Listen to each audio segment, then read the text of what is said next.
Hey everybody, it's your old pal Mike. Hope you're happy, healthy, safe, and you're doing all right. Thought I'd try and switch it up. I don't think it worked at all. Hey everybody, I hope you're well. Thanks for coming back to the channel. Today I would like to tell you a little bit about one of my favorite pickup sets, and that's the Curtis Novak JM-V and JM-Fat set. Now this is the set that I have chosen to live in my #1 guitar. This is Pancake, the 1961 Jazzmaster. You can see it is beat up and has been through the ringer, and I couldn't love it more, especially now that it has these wonderful Curtis Novak pickups in it. So I want to give you a sound sample. I want to tell you a little bit about why I love them so much, and I'm even going to compare them with some AVRI pickups in a guitar that I'm working on right now. So let's dive in.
You are probably well aware by this point that Pancake, this 61 Jazzmaster, is absolutely my ideal guitar. It is the best instrument that I have ever owned, and I have owned many very good instruments. In fact, I still do. But no matter how many other Jazzmasters or other guitars I get, I just keep reaching for Pancake. But if I love that guitar so much, then why would I start changing things on it? Well, you know, things age, and as they age, sometimes they start losing a little bit of the magic, which is exactly what happened to Pancake's original pickups. As pickups age, you can start to detect a little bit of a tonal change, and for some, that might be great. For me, it was not. It was not great for my sound at all. I felt like, especially my bridge pickup, was starting to become suspect, a little too bright, lacking in output and response, and just not giving me the kind of loud bass response that I was looking for, especially in a live context. This is Pancake's original bridge pickup here, and it is still intact. It still works. It's got the original windings, the original magnets, and the original wires at the terminals. So when I began my pickup swap experiments, I took the original pickups, I tucked them away in a box for safekeeping in the event that I would ever sell the thing, but I can't imagine that that's ever going to happen. As far as I'm concerned, that guitar is going with me to the grave. And hey, originality is great, don't get me wrong, I love seeing an all-original piece, but vintage doesn't always work for everybody, and as is the case with anything that comes into contact with human beings for an extended period of time, things are going to break, things are going to need to be replaced, things will deteriorate. This is a fact of the life of a vintage instrument. I'm not super worried about this guitar remaining totally original because I play it out, and I play it loud, and I play it hard, and I want my favorite guitar to be one that I can count on. So in the course of the great pickup experiment of 2019, I tried a few different sets and was very happy with the results in general, but by the time February,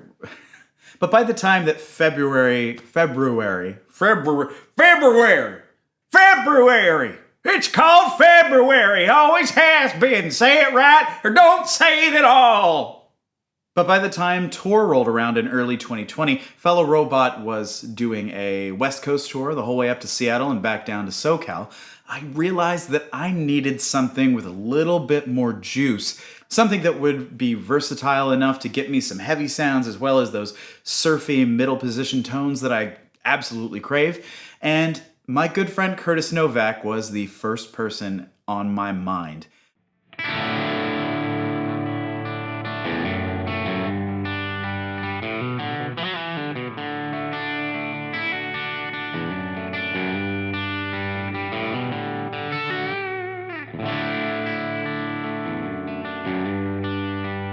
If you're not familiar with Curtis Novak's work, he is an absolute genius, able to wind magic into the coils of his fantastic pickups. He does some of my favorite Jazzmaster pickups in the world, great PAFs, fantastic wide range pickups, P90s, you name it. But what I love most about Curtis Novak's pickups and the work of his team is that they are able to stuff interesting or weird or non-standard coils into familiar form factors. So if you want a wide range in a Jazzmaster pickup configuration, he's got that.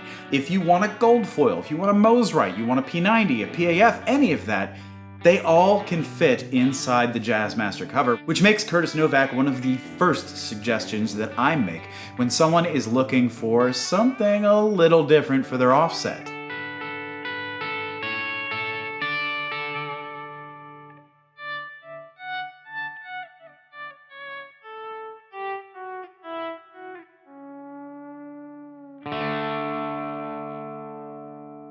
When it comes to the JMV and the JM Fat, they are Jazzmaster through and through. They are pickups meant to recreate the sound and feel of a vintage Jazzmaster pickup, but with a little bit of a twist. Now, I'm not looking to give away state secrets. I will leave that firmly up to Curtis himself. However, I can tell you that the JM Fat is wound in such a way as to create a fuller sounding bridge pickup. It's a little louder, has a little bit more low end and low mids, a little less treble for those of you who are maybe not as into the brightness that can be inherent in the Jazzmaster sound. The Fat is a great option for you, and that's precisely why it was such a perfect fit for my needs. When I am playing live, I'm playing through a loud amp, I'm using a pedal board with tons of overdrive and fuzz and effects, pitch, all of that. And the Fat absolutely sits perfectly in the mix. So I am so excited to show off the JM Fat a little bit. It's one of my favorite pickups in the world. Oh, and by the way, the JMV deserves its own praise because as a neck pickup, it is just slightly brighter and still very full, but my God, it balances so perfectly with the Fat, like you wouldn't know that they weren't, a Leo Fender creation. You'd think that this is how a Jazzmaster was always supposed to sound, and that's why I love them so much. Now, I've been doing this long enough to realize that everyone loves a good bass line, and I hear you loud and clear, so instead of using Pancake for the remainder of the video, I'm going to be pivoting to this amazing 2008 Thin Skin. This guitar belongs to my good friend Brian of the band FartBarf. I love that name, but that band is incredible, and you should look them up. It is synth and drum-based madness, and oh my God, they're incredible. This guitar is part of a very limited run that R2, my blue one, is also part of. This happens to be the 59 Thin Skin reissue. It's got a gold guard, an ash body, and a killer blonde finish, as well as the original AVRI62 pickups. So the plan is to cut a quick demo with these pickups, go to the bench, install the JMV and the JM Fat, come back, plug into the Helix with the exact same settings, and we're going to contrast and compare and see what we come up with. I already feel like I know what my take is going to be, but I would love to hear your thoughts.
Okay, so what did you think? Could you hear a difference? I absolutely could, especially here in the room. I don't know yet how it's translating to audio-visual, but here in the room, the Novaks sound so much more refined. The AVRIs are fine pickups, and if you like them, please, don't feel like I'm telling you you can't or you shouldn't. They're fine pickups. People love them. They are just not for me, and so when I say that I don't like something as much, that's not me telling you that it's not right for you. It's simply a personal preference, and we can all make room for each other. For me, the AVRIs are muddy, a little too much low end. They have too much tinny, bright, high end, enough that I just can't do anything with it. And also scooped in the mids, especially the low mids. I like my mid-range thick! And the AVRIs just don't do it for me. They are lacking a sort of woody character that I expect and demand from a good Jazzmaster. In terms of output, the Novaks were very balanced to my ears. They both spoke clearly and one didn't overpower the other. However, I can't say the same for the AVRIs. I felt as though the bridge pickup was lacking a little bit and the neck pickup was overpowering. When I pulled them, I took some measurements, and curiously enough, they're both marked as neck pickups. They have the blue dot. And in terms of output, the bridge pickup was 8.1K and the neck pickup was 8.2K, which makes sense given the lack of oomph that I was getting from the bridge pickup. You see, in modern days, we tend to put the hotter pickup in the bridge position, and so when you put the hotter pickup in the neck position, it becomes nearly impossible to balance the two. The neck is always going to be much louder because the strings vibrate a lot more at the neck position than they do at the bridge. I will note that in the 50s, when the Jazzmaster came out, Fender wasn't thinking about output and balance. These pickups were in a bin, and the workers were just kind of slapping them in. There was no real school of thought as to pickup balance and output, those kind of things that we think about today. So it's not out of the wheelhouse for these pickups to be more or less evenly matched and not in a clear respective position. But the Novaks take care of that. That bridge pickup is keeping up with the neck, and the neck pickup is a little warmer, but not overpowering. With the additional low end that the AVRIs have, it just became hard for me to get a tight and clear sound, whereas with the Novaks, it almost feels like they're EQ'd from the get-go. I'll say tonally, the Novaks work so much better for me because they felt more controllable. You can see in the demos and in the music that I've recorded to finish this episode, I'm able to dig in and get more and then pull back, and they clean up beautifully. And this is why I put the JMV and the JM Fat in my 61 Jazzmaster instead of having the original pickups rewound and fretting about originality and all of that. I took the old ones out and I put the Novaks in because I know what I'm getting from them, and they're going to be consistent. They are going to take pedals and overdrive and fuzz and loud amps beautifully, and I honestly couldn't be happier. And I think my customer, Brian, who owns this guitar, is also going to be super happy. I think this is going to make his beloved thin-skin Jazzmaster even more versatile and usable, and I can't wait to see what he comes up with. Anyway, I hope this video was somewhat informative for you. If you are interested in Curtis Novak's work, I will leave links in the description down below. He is one of my favorite people in the world, and his pickups rule. So if you are in the market for a good Jazzmaster pickup, or a wide range, or a P90, or a gold foil, or anything, you would do well to peruse his wares on his website.